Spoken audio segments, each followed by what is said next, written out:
새로운 시각으로 세상을 봅니다. 정용실의 뉴스 브런치 뉴스픽. 네, 정용실의 뉴스 브런치 언제나 청취자 여러분들과 함께하고 있습니다. 오늘도 유튜브 콩앱 그리고 라디오로 들으시면서 의견 보내주시면 되겠습니다. 자, 첫 코너 뉴스픽으로 시작을 하죠. 월요일 수요일이 두 분과 함께합니다. 전혜연 우석대 개공원 교수님 안녕하세요. 네, 안녕하세요. 전혜연입니다. 네, 조으론 변호사님 안녕하십니까? 네, 안녕하세요. 조으론입니다. 자, 오늘 첫 번째 뉴스는 정의당에 대한 얘기를 좀 해볼까 합니다. 대선 이후에 정의당이 어디로 간 것이냐, 존재감이 없는 거 아니냐 하는 그런 말들이 나오고 있는데 오랜 기간 이 당에 어떻게 보면 얼굴 역할을 해온 심상정 의원 어제 정의당 10년 역사에 대한 평가서를 온라인에 게시를 했다고 하는데요. 그 내용도 좀 들여다보면서 저희도 한번 같이 생각을 해보죠. 정 교수님께서 좀 정리해 주시죠. 예, 정의당의 경우에는 지금 지도부가 총사퇴를 해서 비대위 체제를 꾸린 상황입니다. 네. 그 이유는 대선에서도 패배를 했는데 정의당이 대선에서 당선될 거다라고 생각하시는 분들은 많지 않았을 수 있지만 예. 중요한 것은 득표율인데요. 그렇죠. 20대 대선에서 2.37%가 나왔습니다. 직전 대선에서 6.17%였으니까 네. 정의당 내부에서도 굉장히 아쉽다는 평가가 나올 수밖에 없었고요. 지방선거에서도 9명만 당선이 되면서 기존의 지방선거에 비해서 한 4분의 1 정도의 성적밖에 못 냈기 때문에 정의당 지도부가 총사퇴를 6월 2일 날 했었고요. 예. 당의 정비에 들어간 상황입니다. 이은주 원내대표를 위원장으로 하는 비상대책위원회 체제를 갖췄고 또 정의당 10년 평가위원회를 발족을 해서 선거 평가 혁신 로드맵 마련을 지금 하고 있는 상황이고요. 8월 중순까지 혁신안을 마련해서 임시 당대에서 최종 확정하는 게 목표였습니다. 그런데 최근 당내에서 굉장히 좀 강한 주장이 두 가지가 나왔는데 첫 번째로는 정의당의 비례대표 국회의원 총사퇴를 해야 된다. 그리고 이를 위한 당원 총투표를 해야 된다는 주장이 나왔습니다. 네. 이것이 한 가지 있고요. 두 번째로는 한석호 비대위원. 지금 정의당 10년 평가위원회 위원이거든요. 네. 한석호 비대위원이 이른바 심상론 책임론을 공개적으로 제기한 겁니다. 한석호 비대위원의 입장을 요약을 해보면 1기 정의당의 실패는 심상정 노선의 실패라고 지적을 했었고요. 그리고 대표적인 사건에 대해서 이른바 조국 사태를 또 짚기도 했습니다. 새롭게 출발하는 2기 정의당이 민주당 의존 전략, 대중의 바다 전략과 단절해야 된다라고 하면서 심상정 의원이 대선 패배 뒤 백의종군을 선언을 했었는데 앞으로도 그런 식으로 가야 된다라는 지금 주장을 하고 있습니다. 네. 제가 이제 배경을 말씀드리고요. 이에 대해서 심상정 의원이 다음 날 정의당 당원 게시판에 지난 정의당 10년에 대한 평가, 본인의 소회 등을 담은 글을 올렸는데요. 첫 번째로 큰 흐름에서 봤을 때 진보정당 1세대의 실험이 끝났다라고 진단을 했습니다. 민주노동당 창당 이래 23년간을 버텨왔지만 미래를 열지 못했고 저의 책임을 통감한다라고 했는데요.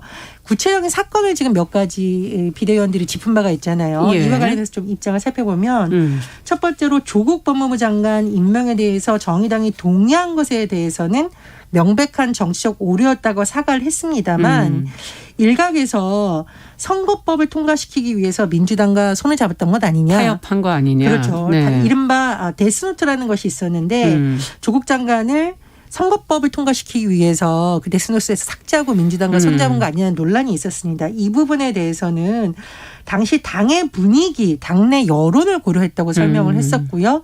당의 총의, 당시의 분위기가 이랬다는 점을 또 강조하고 있습니다. 그리고 제가 아까 말씀드렸던 비례위원 대표 국회의원 네. 사퇴 요구에 대해서도 책임을 따지자면 당을 이끌어온 리더들의 책임이라고 하면서 주요한 책임의 몫은 나에게 돌려달라고 하면서 사실상 반대 의사를 밝혔고요.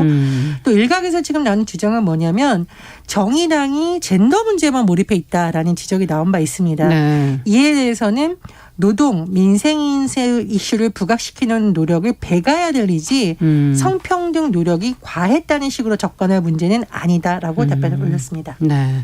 지금 이제 여러 가지 오판, 잘못 판단한 부분이 일전에도 사과가 있었지만 조국 사태에 대한 오판에 대해서 사과를 했고 성평등 노력이 과했다는 식으로 접근할 문제는 아니다. 어쨌든 본인의 책임이다. 이렇게 언급을 했는데요.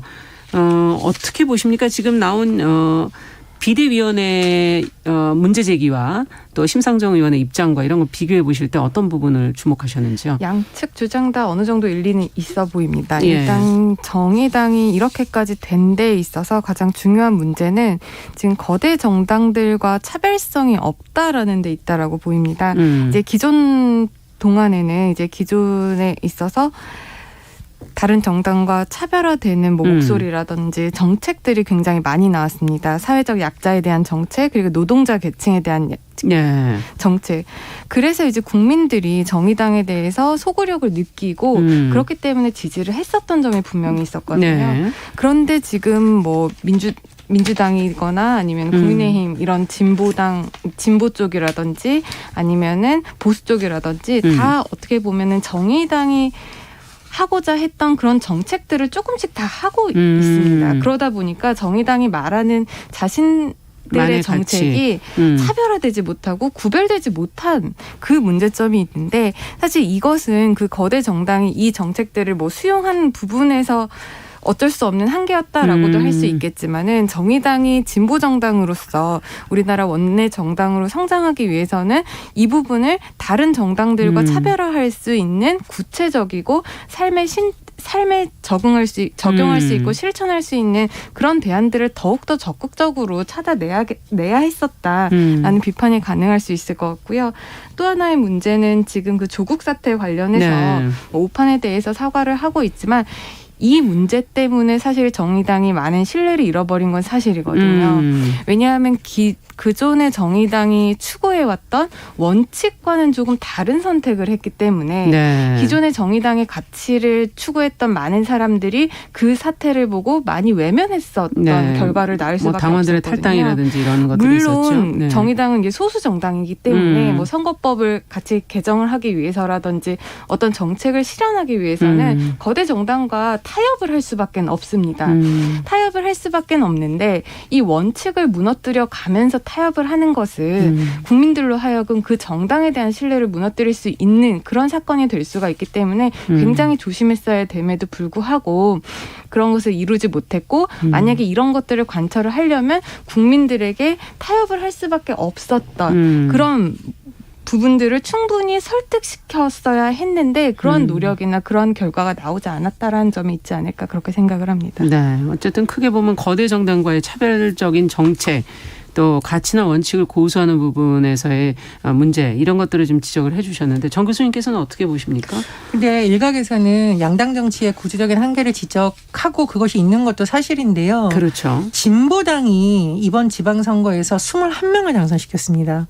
원외 정당이에요, 진보당이. 원외에서. 네. 근데 정의당은 원내 정당인데도 9명만 당선됐었기 때문에 이 부분에서 왜 차이가 났는지, 진보당보다도 왜 못한 성적이 나왔는지는 진짜 한번 뼈아프게 돌아봐야 될 필요가 있다라고 생각을 합니다. 그래서 양당 체제 내에서의 차별화하는 거 굉장히 중요하는데, 그럼 전략적으로라던가 어떤 임무를 통해서 보여주는 측면에서 과연 정의당이 왜 과거만큼 지지를 못 받는지를 돌아볼 필요가 있다고 생각을 하고요.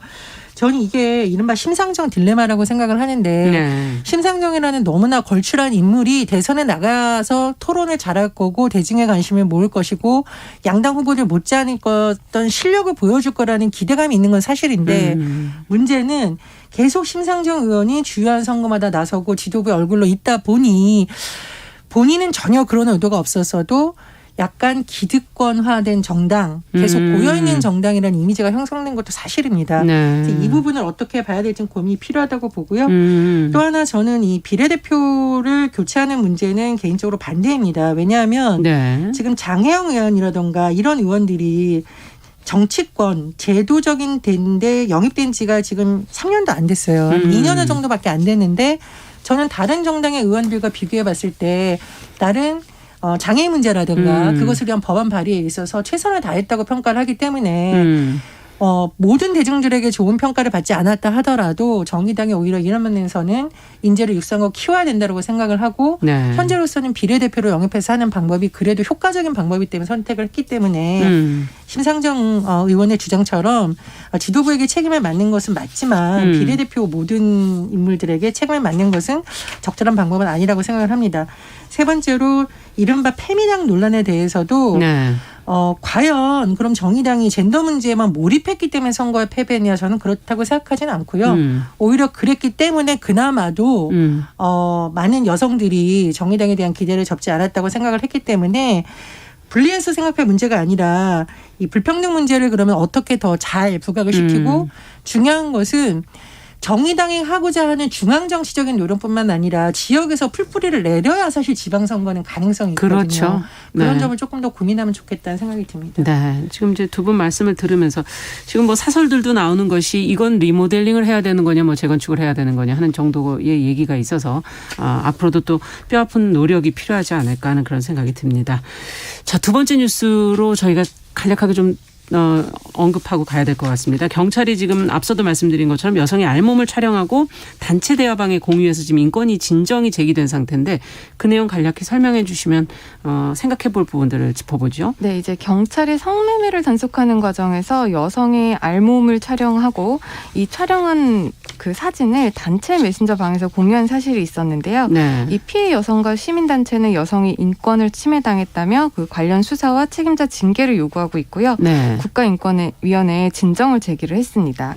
이게 어떻게 된 일이냐면 이제 서울경찰청 풍속수사팀이랑 이제 송파 방배경찰서 경찰관으로 꾸려진 성매매 합동 단속팀이 네. 성매매 단속을 하려고 오피스텔로 들이닥친 겁니다. 당시에 A 씨는 이제 성매매 노동자였고요. 네. 알몸으로 앉아서 담배를 피고 있었고 성매수 남성도 함께 있는 상황이었는데 안으로 이제 경찰관에 들어오자마자 휴대폰으로 3차례 촬영을 했다라고 합니다. 이제 몸을 가릴 시간조차 없다 보니까 알몸이 그대로 사진이 찍혔었던 건데요. 네. 그 부분에 대해서 이제 왜 찍냐 사진을 지워달라라고 요청을 했지만 경찰은 뭐 이게 증거다 다 찍혔으니까 빨리 진술서를 이제 쓰고 끝내자라고 압박을 했다고 합니다. 그런데 이제 더 큰 문제는 이제 한 달 뒤에 조사를 받으러 경찰서에 갔는데 그 여성이 자신의 사진이 그 합동 단속팀의 단체 SNS방에 공유된 사실을 알게 됐습니다. 나중에 경찰 측에서는 이게 합동 수사를 하다 보니까 SNS방에 그 합동 수사 결과라든지 그런 당시의 상황을 공유하기 위해서 어쩔 수 없이 올린 것이었다라고 하고 이 사진은 다 삭제를 하고 그 방도 폭발을 했다라고 하고 있는 상황입니다.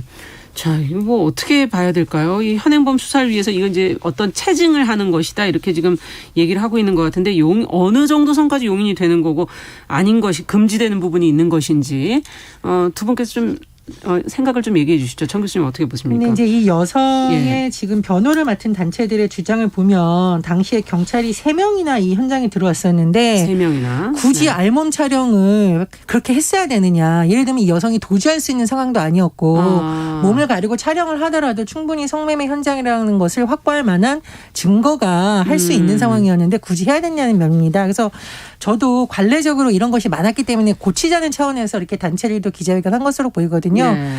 이 부분에 대해서는 불법이냐 아니냐를 넘어서 이런 현장을 단속할 때 이게 사건의 본질과는 상관없이 또 다른 인권 피해 문제가 제기되고 있는 거잖아요. 네. 여기에 대해서 인권 가이드라인 정도를 그래도 경찰 내에서 만들 필요는 있다고 생각이 들고요.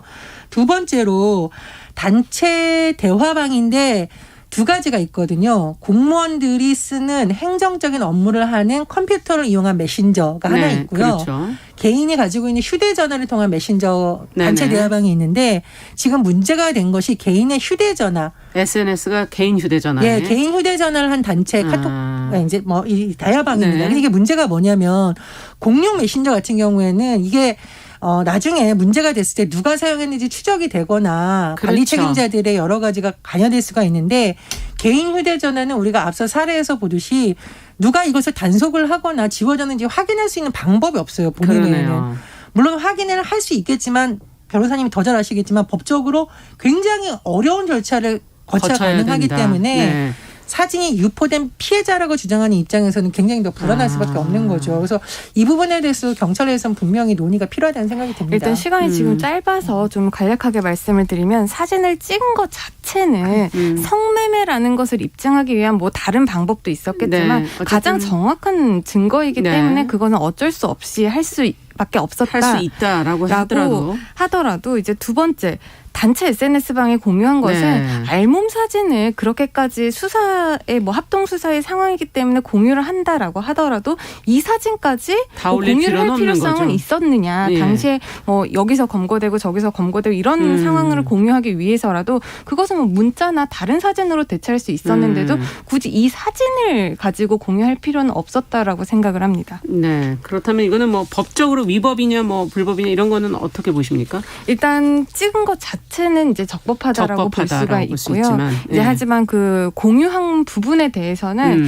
이거를 좀 그러니까 일단은 법령에 근거하고 경찰이 수사에 수반한 어쩔 수 없는 행동이었기 때문에 뭐 정당 행위가 될 수는 있겠지만 이거는 나중에 경찰 내부에서도 수사 기법에 있어서 한번 재고해 볼 필요성은 있다고 생각을 합니다. 네. 뉴스픽 조으론 변호사 전혜영 교수 두 분과 함께 이야기 나눠봤습니다. 말씀 잘 들었습니다. 감사합니다. 감사합니다. 네, 정용실의 뉴스 브런치 1부 마치고 저는 잠시 후에 돌아오겠습니다.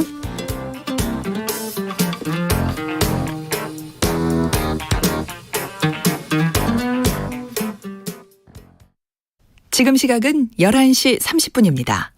KBS